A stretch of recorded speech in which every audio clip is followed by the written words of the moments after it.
और तीनों बहन जौन बारी से रोड कोण के छोड़ देले बारी।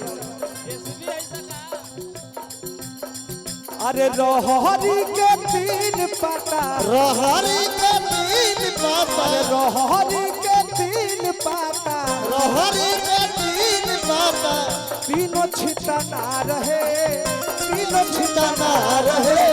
भाऊजी के तीनों बहनिया तीनों का तीनों खिला रहे।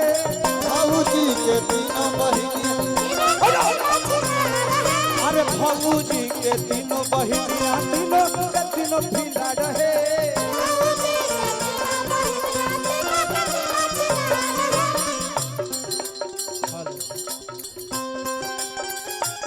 लाखों लाखों पुरस्कार स्वागत अभिनंदन में भाई की ओर से। लागो रहो भाई हो।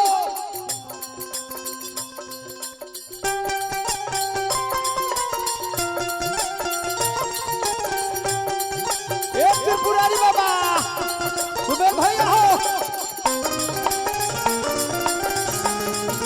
होली हा होली हा।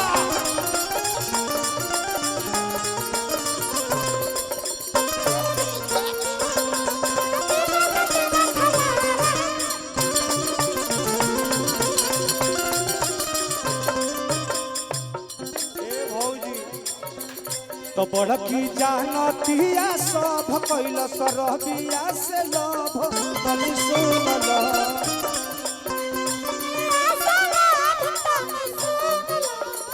तो बड़की जानतिया सब कैल सरबिया से लभ तनी सुनल।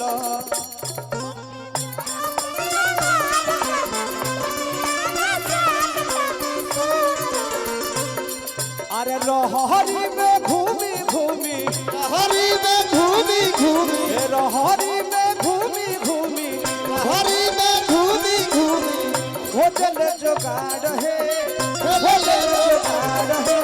भाऊजी के तीनों बहनिया तीनों का तीनों खिला रहे। अरे भाऊजी के तीनों बहनिया तीनों का तीनों खिला रहे।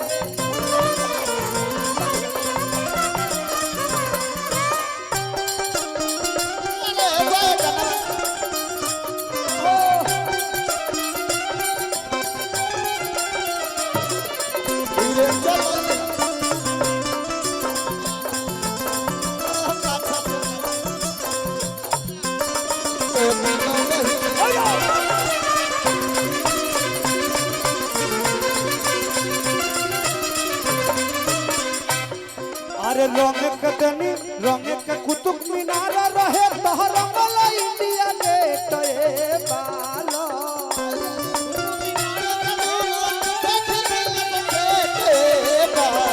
अरे रंग के कुतुब मीनार रहे तहरंगल इंडिया गेट ए बालो। रंगल इंडिया गेट ए बालो। साचहु के बाड़ पगले ए बालो।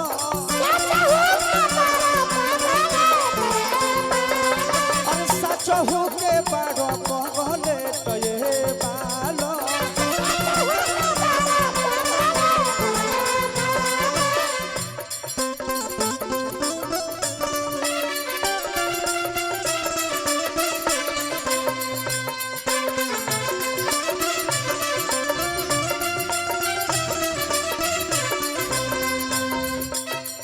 भाई भाई ये हालो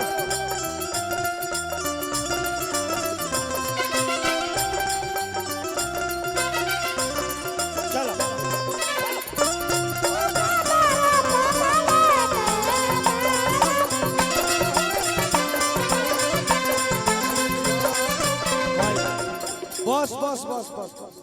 अब बहुत सारे कलाकार लोग नरमुंडा जी सबको गवाई है, समय कम है, हम लोग बैठे हैं अभी। बहुत बहुत धन्यवाद प्रमोद प्रेमी यादव जी का। एक बार जोरदार ताली बजाकर स्वागत करें।